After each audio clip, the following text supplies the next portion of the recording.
Hello friends, welcome to my YouTube channel English freedom.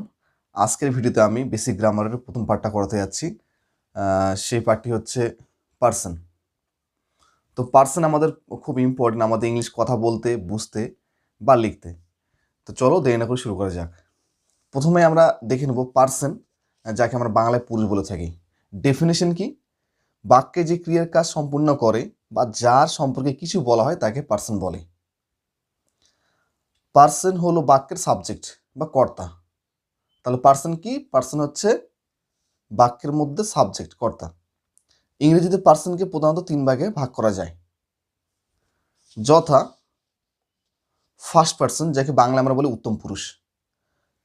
এর সংজ্ঞাটা কি হচ্ছে?